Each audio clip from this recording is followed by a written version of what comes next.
All right, family. Black Power. Black Power is the truth hour with General Sarasu said he kick back, get your mind ready for some information that's guaranteed to be heavy. We got a powerful one today, family. Obatala versus the Asgardian king of the gods, Odin. It's going to be a cosmic slugfest. You done tuned in for an epic battle. Glad you're here.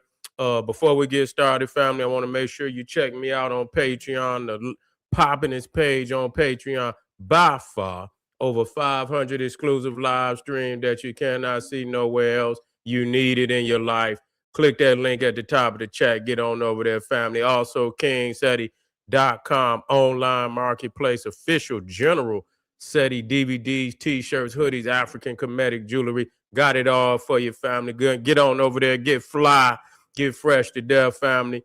Also, you can become a member of General SETI, Sarasun SETI YouTube page. Go to the home page, click the link. You got videos already there accessible to the members. Become a member today, family. And also, make sure you like the video, give it a thumbs up, like it because you love it, share it with your family and friends. Comment. Just don't say nothing stupid because you will get banned. You be banned, family. Nah, we weighing in. It's really been the Orishas. You see, we're gonna get off into the comedic Netaru now. We're gonna get off into the Netaru, but we with the Orisha right now. And we dealing with the king of the Orishas, Obatala, and he's going head to head with Odin, the king of the Asgardian Nordic gods, and it's gonna be a slugfest, family. And who gonna come out on top? We shall see.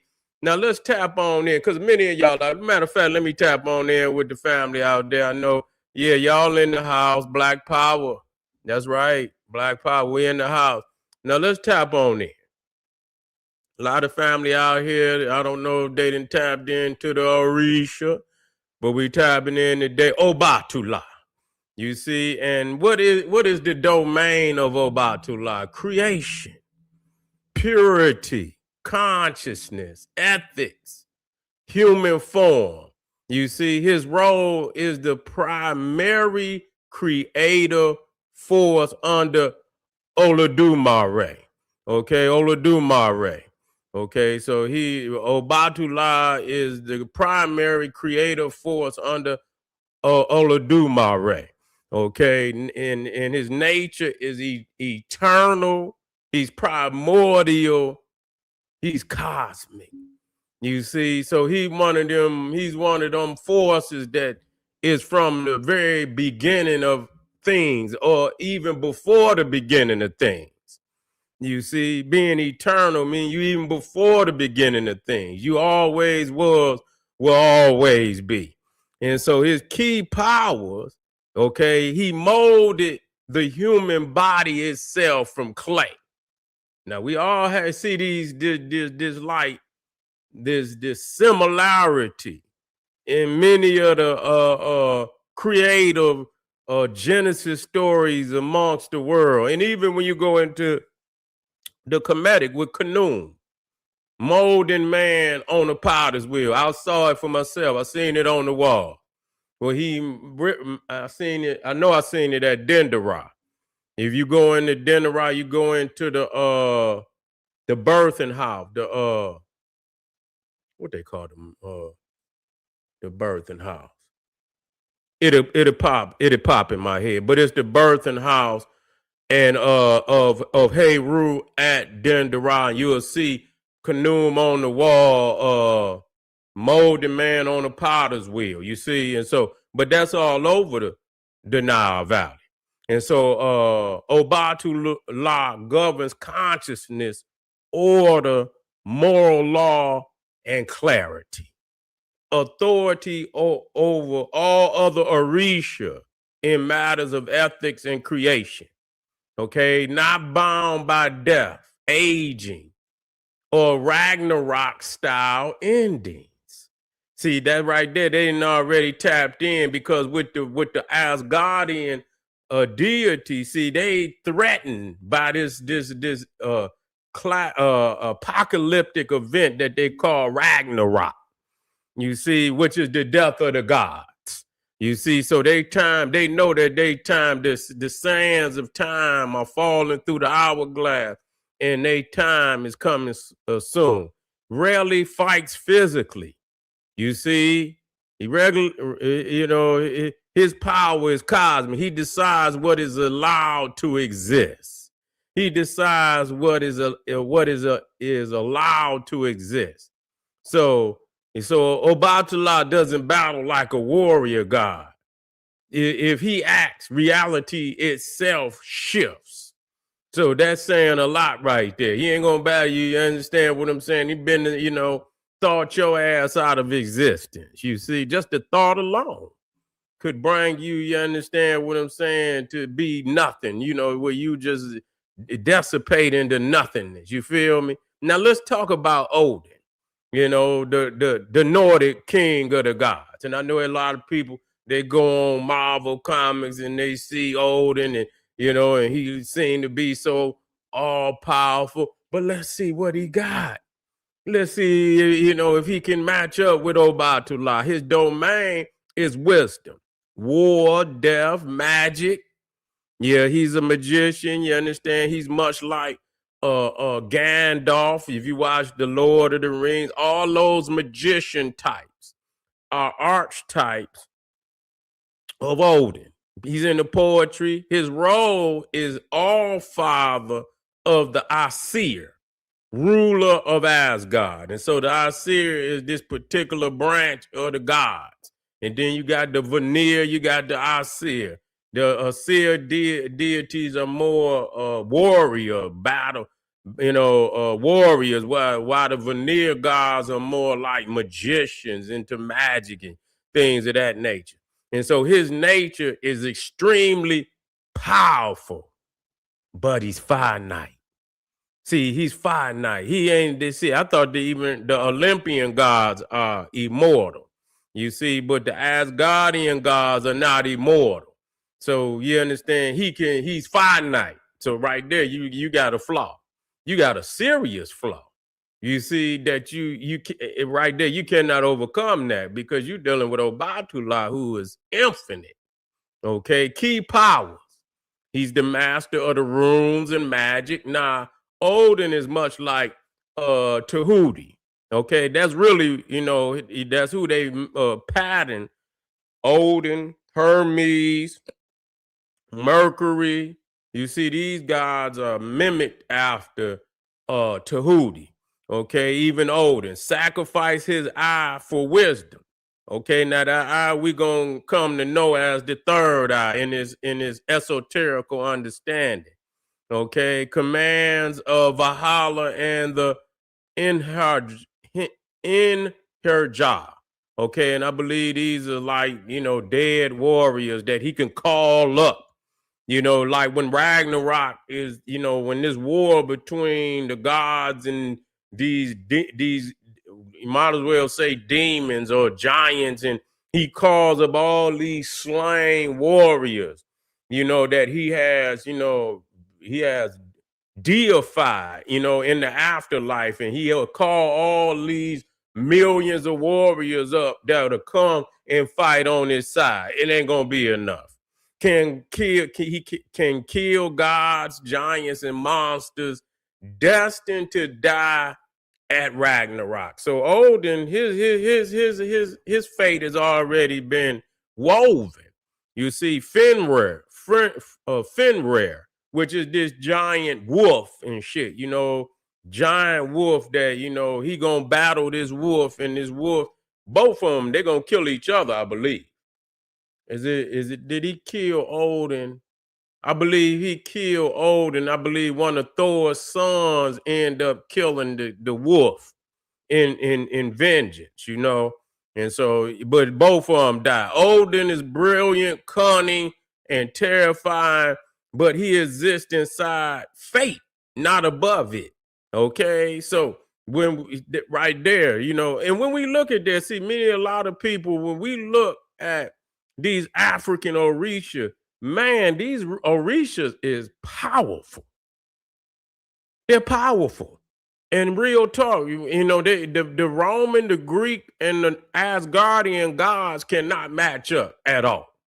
You see, you know, our people really be tapping in. A lot of these, see, they got that where they still cannot think outside of the frame of the human mind, where they, you know, they too many of their deities got them human frail attributes and shit. Where the African deities and are more forces, not like no human act. They are forces of nature that cannot be overpowered. You see? So when we look at the head-to-head comparison with Obatala and Odin, the creation power. See, Obatala is five. We using 5 stars as the highest. And when it comes to creation power, Obatala is sitting on the 5, Odin is sitting on the 2. He's sitting on the 2. So, you know, Obatala can just say, and let it be, and it is. You see, he had that type of power. He ain't got to see, Odin can do some things, but he got to go to the rooms and shit. You feel me? He got to go to the rooms. He got to put the Obatala had just all Obatala had to do is say be, and it is. Simple as that. Just think it into existence. Control over reality. We got the 5-star as the highest, 5-star as the highest control over reality. Obatala is sitting on the 5. You see, Odin is sitting on the 3, not matching up at all. Ain't matching up at all. So Obatala has control over reality. He's the most powerful of the Orishas. Okay, bound by fate. So Obatala is not bound by fate, but Odin is bound by fate. He's already his due date has already been woven.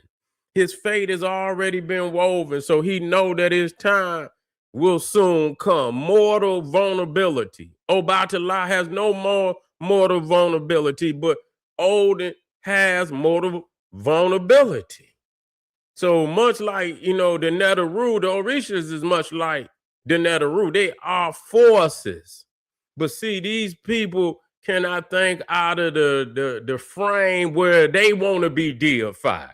And so by them wanting to be deified as human, you understand, they get a deities, these humans attributes. In essence, it makes them vulnerable. You understand? They make them, they make them the ability for you to destroy them is a probability. What it boiled down to.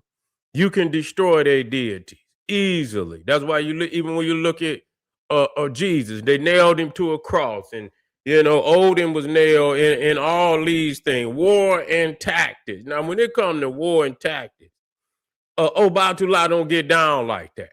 So he got a low on that because that ain't how he do it.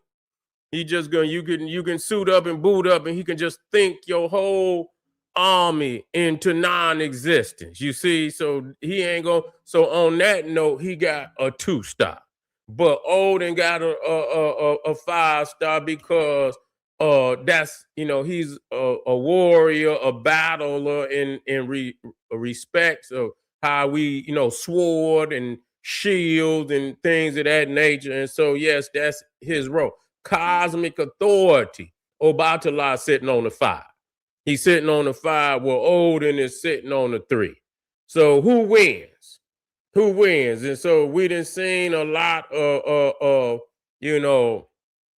the attributes, the characteristics of both. And it says that Obatala wins decisively. He wins decisively. There ain't even no matchup.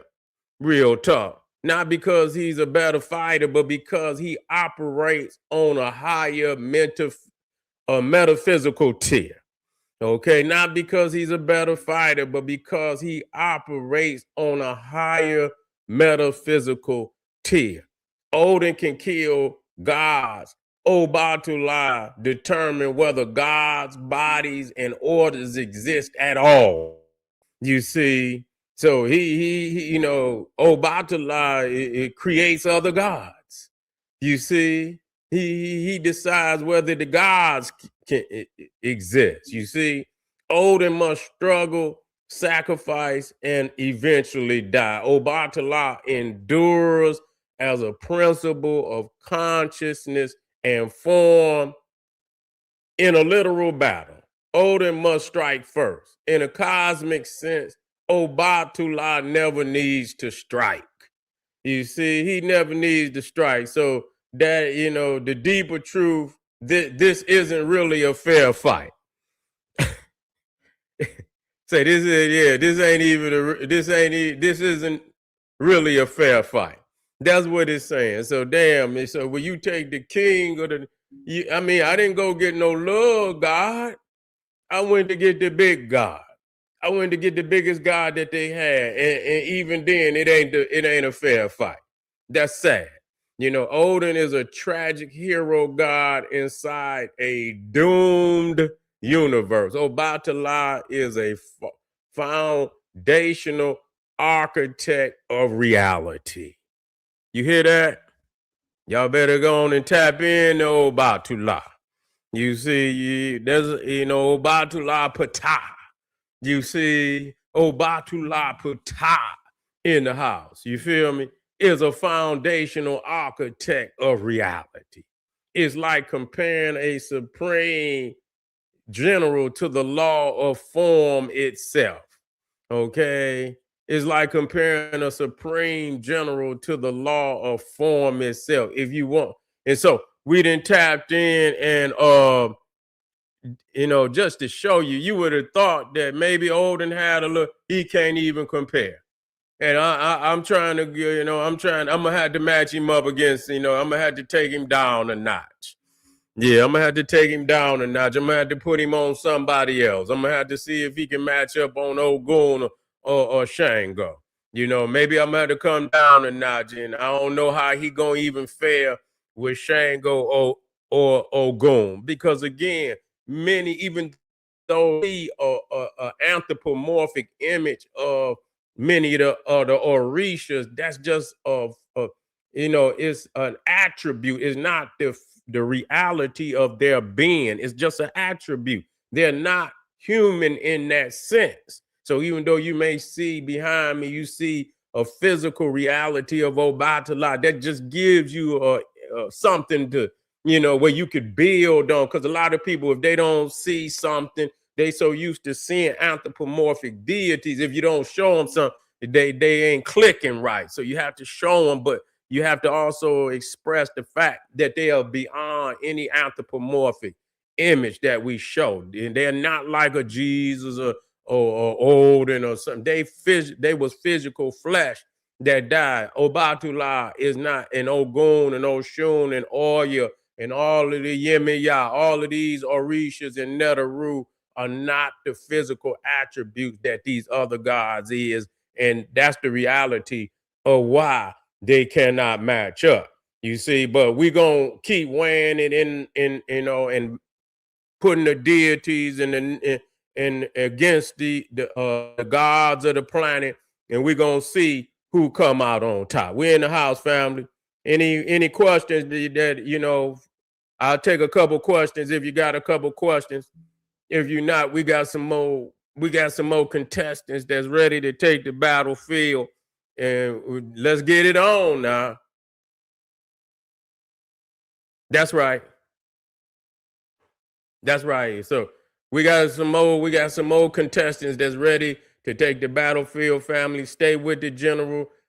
Go to my homepage and see the videos we got lined up for the day, and also get over to Patreon, click the link, join the general on Patreon. Over 500 exclusive live stream. You already know what it is.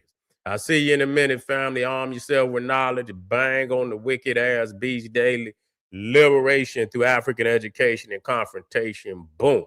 Black Power.